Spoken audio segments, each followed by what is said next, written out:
Hey, deserving listeners, Love is Blind, Season 8. Let's check it out. No, literally, because I sat down on it and Sure, you sat down on it.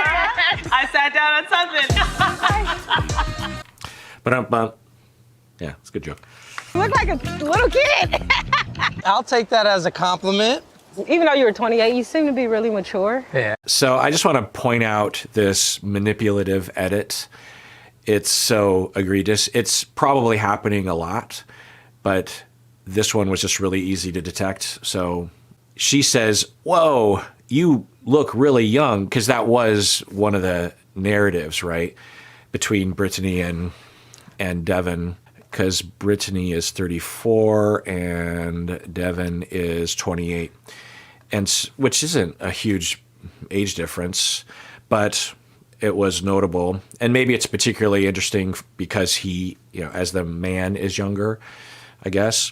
But she, was, "Oh my God, you not only are you young, but you look really young." And he's like, "Oh, I'll take that as a compliment." And then they do this insertion of a different scene, a different moment, because if you listen to her words, she's laughing, she's smiling, and then all of a sudden they have this insertion and she's like looking to the side like, "Oh," and we're supposed to believe that Brittany in that moment was like, "You look really young," and then he says, "I'll take that as a compliment," and she's like, "Ugh, give me a break." It's so dumb. 21 years old. Well, Yeah. I'll take that as a compliment.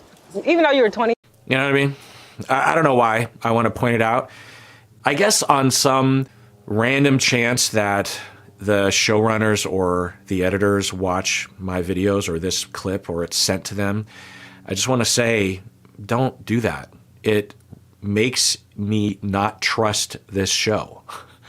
And for a reality TV show to be compelling and entertaining, we have to believe we're watching something that is at least close to reality. And when you do shit like that, then I question everything. This is the power of a lie. When someone lies to you, that even if that's the only time they've ever lied to you, you, of course, are going to question literally everything they have ever said to you because it's hard to detect lies. So editing in a deceptive way is lying.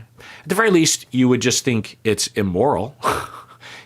I know it sounds stupid to think that a reality TV show showrunner and editor and director would concern themselves with morality, but I don't think we should discount or at least accept the creeping normality towards immoral editing and immoral entertainment. And plus, we don't need it. Plus, do we believe that Brittany would have that look? The editor doesn't even know who they're dealing with. None of us believe that Brittany would be that way. Well, I don't know what you call it, that petty or something. I did think that was kind of immature. To me, it wasn't that big of a deal. Right. I just kind of felt like, bruh, everybody a little gay. No.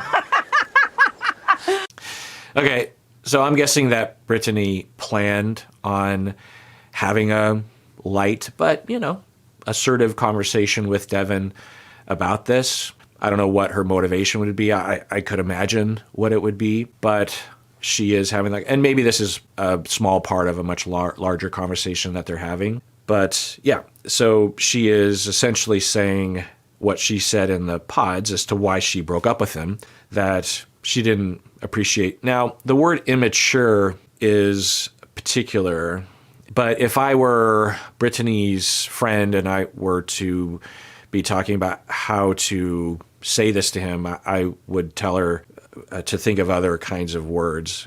Whenever we call someone some kind of label or name, or we make a judgment call about who they are as a person, there's at the very least some debatableness to it that other people, including the individual, will debate with and say, well, I don't think that's true, so I'm going to discount that whole message. If you're trying to get a message across, then you don't want there to be elements of your message that are debatable or even just flat out false or mean-spirited or something. So if her point was to call him immature, then I guess mission accomplished. But if the point was to tell him, yeah, I just want to double down and, be light about it, but we'll joke around, but I just want to tell you, I did not appreciate the way that you reacted when I told you. And she doesn't identify as bisexual. She specifically said in the pods she doesn't like labels. So she disclosed that her sexual orientation is such that she has been with women in the past and she's been with men in the past. And she had some nuances there, which we won't review, but he was reacting in a way that was like, oh boy, I'm going to have to think about that. And, I reacted back then. We all, I imagine the vast majority of you, as the comments indicated, that, your comments on that video that I posted was that it was unfortunate, but not uncommon to have the kind of attitude. We don't know exactly what was fueling his discomfort at the time, because to me, I would just hope that people, and of course I don't expect it, but I would hope, and certainly I would see it in my neck of the woods, that people just, it would be interesting, but it would be a non-issue. It would have nothing to do with whether or not you would want to move forward with a relationship or not. It would just have no effect.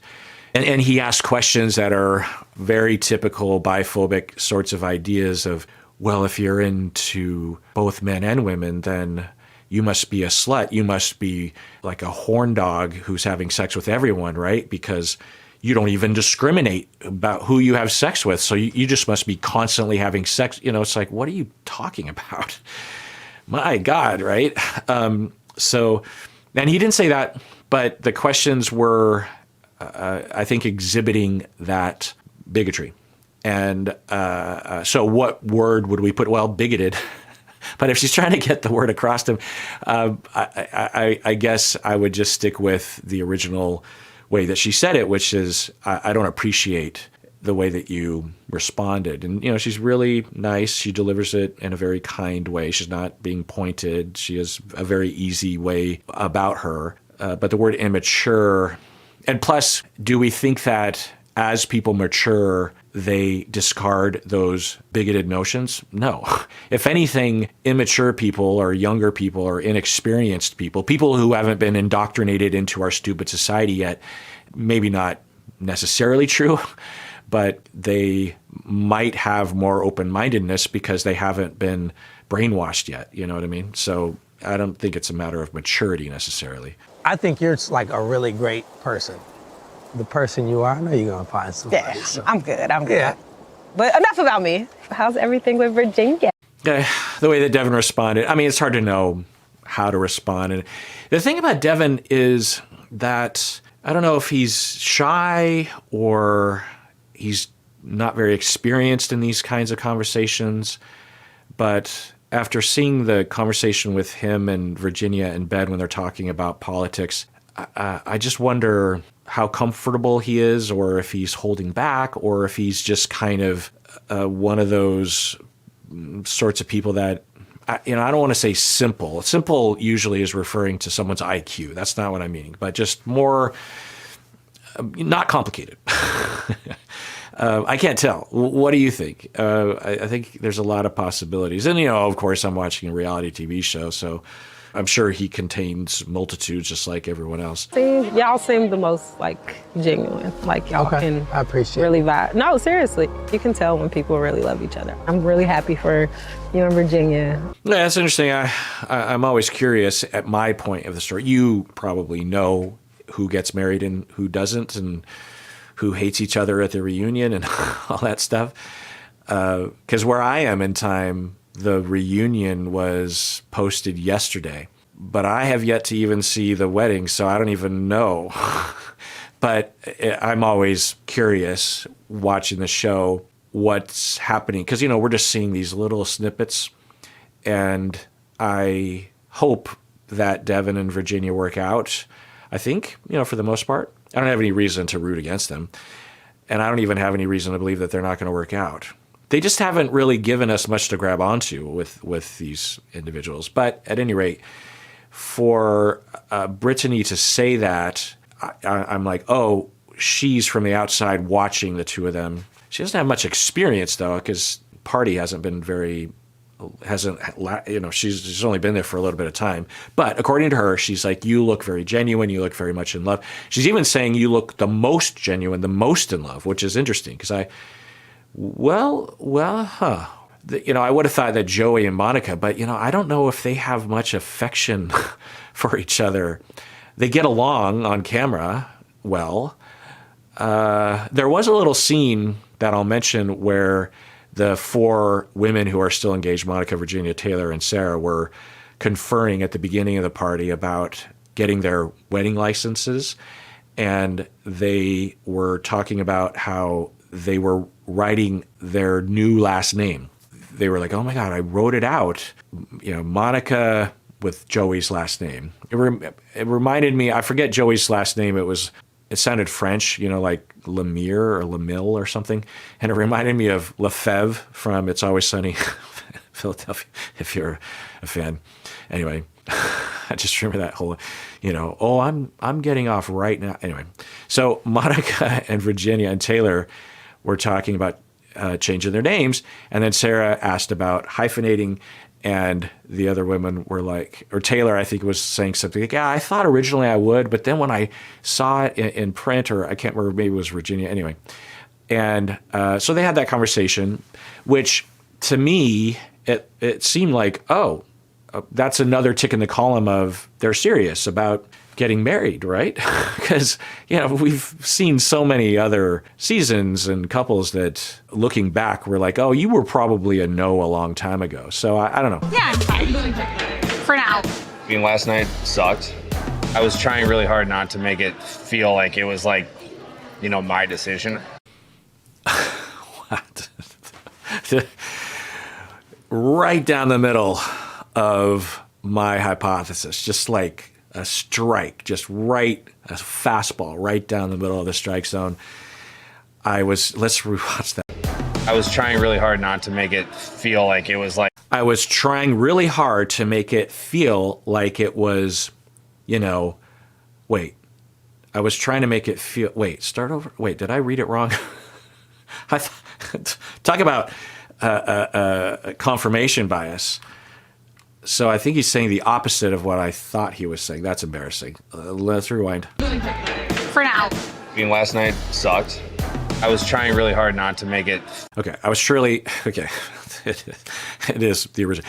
I was trying really hard to not. You know what I'm saying. I was trying really hard to make it not look like it was my decision. Okay, I'm not going to show it again in this video, but I want to go back and really make sure that that's what he's saying. Sucked. I was trying. Sorry.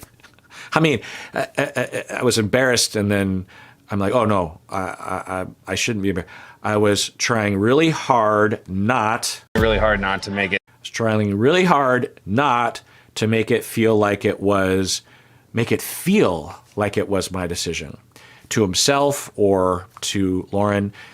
The first time I heard this, I figured what he was saying was he didn't want it to come across to Lauren. But I think maybe what he's saying is he was trying himself, independent of anyone else. He was trying to make it feel like it was outside forces that were forcing him to break up with Lauren. But he realized he had to admit that it was ultimately his decision and he didn't want to move forward with Lauren or something like that. Okay. But still, right down the middle, strike zone. And it fits right. I don't need to repeat it, but, and this would show, if my hypothesis is even close to the mark, this would show that he is growing and has learned things about himself as he was hoping to do. Now, you would hope that people would work that shit out before they go on a show like this, but I don't know. People don't know what they don't know. It feel like it was like, my decision. But the way it came off was like it was my choice. Wait, but the way I was trying not to make it feel like it was my choice, but the way it came. Okay, I'll rewind, and then I'm going to watch for it and hear his whole paragraph here. I was trying really hard not to make it feel like it was like, my decision. But the way it came off was like it was my choice. That's absolutely. I still feel really shitty about it. Okay, I'm pretty sure that I'm picking up on at least the element that I was thinking I was picking up on. Well, at the very least, it sounds like he's struggling internally with the responsibility of breaking up with someone. He feels guilty. I talked a long time ago about how, I don't know about Dave, but it is very common for avoidantly attached individuals and people who have histories that I think he might have to have a massive complex around guilt. And in a nutshell, for these individuals, there's different pathways, but a common one is that they are parented in a way when they're 0 to 3 that results in them defensively turning away from other people and not depending on others, even though they really want to, but they're like, you just don't reach out, you're just going to get hurt. And so they shut down their emotional awareness a little bit. They attenuate their memory encoding. It just goes easier that way if you just don't remember things as well. And you orient yourself towards independence, and you might even become at least somewhat narcissistic, if not full-blown, because you need to defend against the notion that you're worthless. People aren't paying attention to you or nurturing you because you're worthless, so you need some defense against that. I don't know if we see much evidence along those. It's not a compelling hypothesis. There were some things in the early bits of the pods, but that could be him just being nervous and not knowing what to do, or even following the pickup artist or incel playbook because he was so inexperienced. We could see that. Anyway, not that it's a good thing to insult everybody that you meet in the pods, but it's possible that for these individuals, when they become avoidantly attached, and it affects not only their unconscious way of managing self and others and relationships and attachment threat, but it becomes neurological in terms of, again, their memory encoding and their emotional intensities and also their emotional awareness. Anyway, so for these individuals, created by their parents usually, as they become older, the parents will at times want to depend on their kids, maybe in a healthy way or maybe in an unhealthy way, relying too much on the kid to take care of them. And this kid that was created by the parents to be dismissive, not consciously, but to do so defensively, will come across as cold and inconsiderate.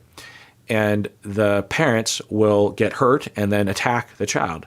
You are inconsiderate. You are cold. Or the avoidant individual will start dating or have friends or something and frequently be accused of being cold, being maybe even avoidantly attached, being an enigma. That's another thing that people will call avoidantly attached people. It's like, you're such a mystery. I don't feel, we hang out all the time, but I feel like I barely know you, will be something that will be said to avoidant attached people. Not always, but often. And for the avoidant person, they don't want to hurt they don't set out to hurt people's feelings. They just do so naturally based on their early neurologically, unconsciously developed style of attaching. And they feel bad because they have empathy and they're just trying to get their needs met, and they're trying in their way to have closeness and attachment and togetherness and love.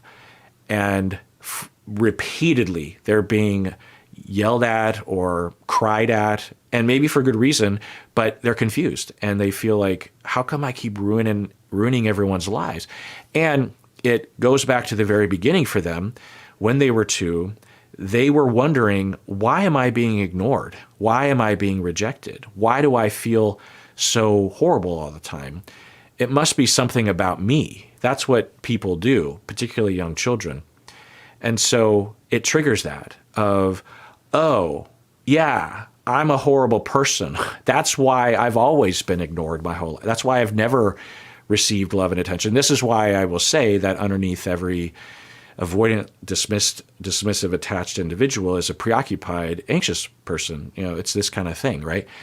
So for these individuals, they will do everything in their power to avoid being accused of hurting other people because they have such sensitivity around it. Because it's not just that they are hurtful, but if they admit that or it's seen that they are hurtful, then deep down they say to themselves, and that's why no one has ever loved you. So there's a big incentive. There's different ways of managing it. One is just to avoid relationships, which they tend to do anyway. Another is to break up with people preemptively. Like as soon as things get a little close, then you just pull the plug right away at the first sign of difficulty, or you lower expectations. You tell partners, look, you can't depend on me, so just want to warn you, that you shouldn't plan on me always being there. There's different versions of this. It could be that kind of statement, or it could just be showing that you're not available very often. Not as a way of hurting, but as a way of managing, as a way of just like, I need to do this to this person for their own sake so that they learn that I'm a bastard.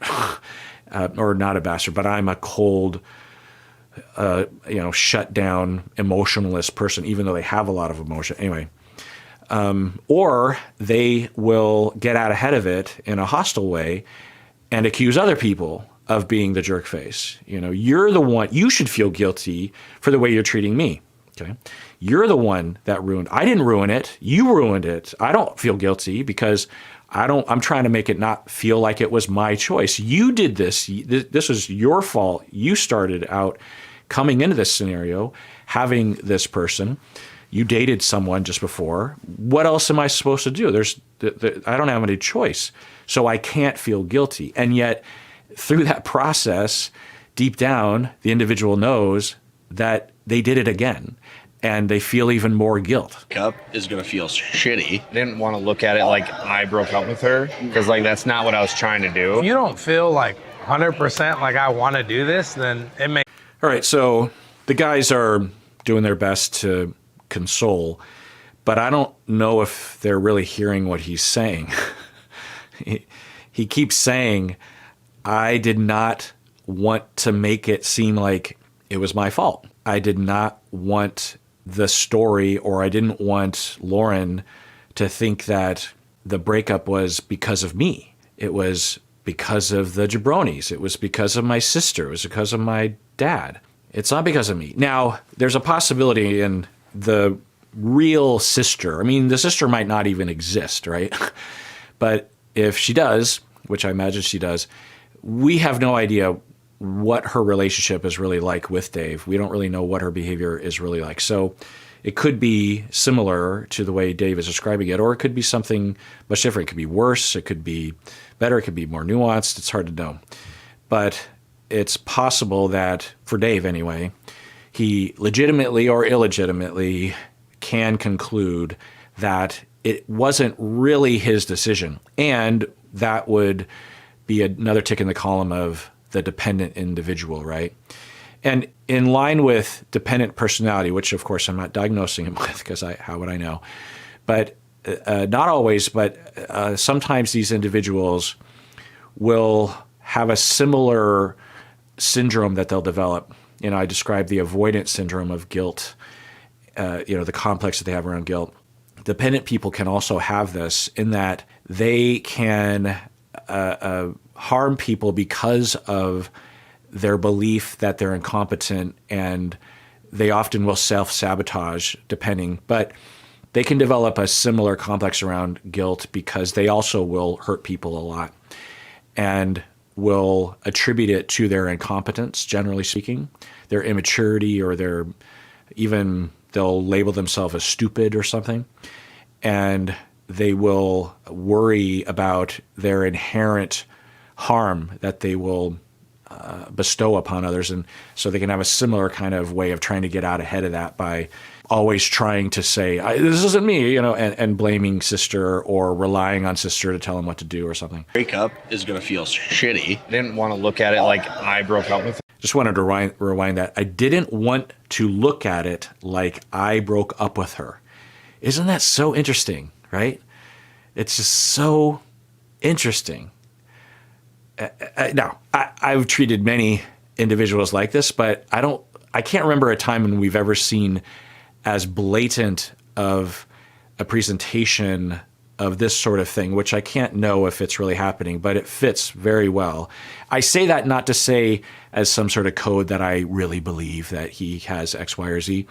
I say it because the things that are presented give me so that's the way and this is the way I think of it as, I've never had an opportunity to have so many different examples behaviorally. And this is one of the things that makes it hard to be a professor, that when we are trying to teach our students the kinds of video, because, we're dealing with humans and behavior and vibe and all this kind of, and when it comes to diagnosing or personality assessment or attachment style, it's a lot of reading.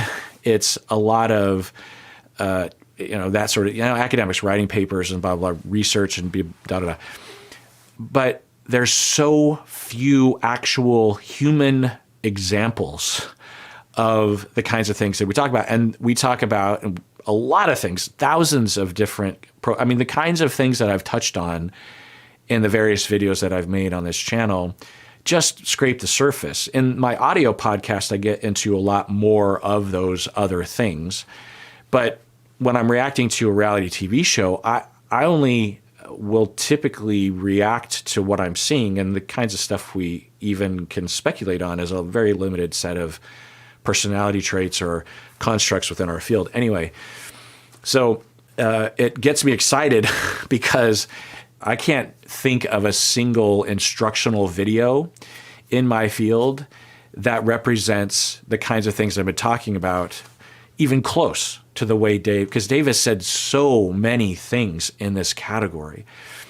And part of the problem is in my field, when they do make a video, they hire actors. And it's, I would say, an impossibility to write a script or to instruct an improvisational actor to represent a personality trait in this way. It's every one that I've seen, I've always been, the beginning of my career, I just soaked it in, but when I see it, knowing what I know now, I'm always rolling my eyes, and I don't show it to my students because it just isn't helpful. And sometimes there are movies that I will show in class, but more lately I've been showing clips like this with the heavy caveat that I'm not diagnosing from afar, but this would provoke an hypothesis worthy of investigation. Because that's not what I was trying to. Because that's not what I was trying to do. Well, then what was it? So this is him trying to avoid the guilt. And I think consciously what he thinks is happening is, look, I'm just trying. Well, so I imagine what he's saying is, I was confused. So I didn't know what to do. And eventually it just got to, and I loved you and I wanted to be with you, but I had all these other things. And so I was frozen. I didn't know what to do. And then eventually you had a problem with that, or the situation kind of grew to a point where the breakup just naturally happened, and it had nothing to do with the decision that I made. And it wasn't because anything that I did, because I would look, what else was I supposed to do? I think that's what he's saying, which of course is not a mature, accurate way of looking at things, but completely in line with the guilt complex and also the dependency. Okay, well, let's adjourn there for now. Tune in next time when I continue watching, if you care to. And everyone out there, please take care of yourself, because you deserve it. You really, really do.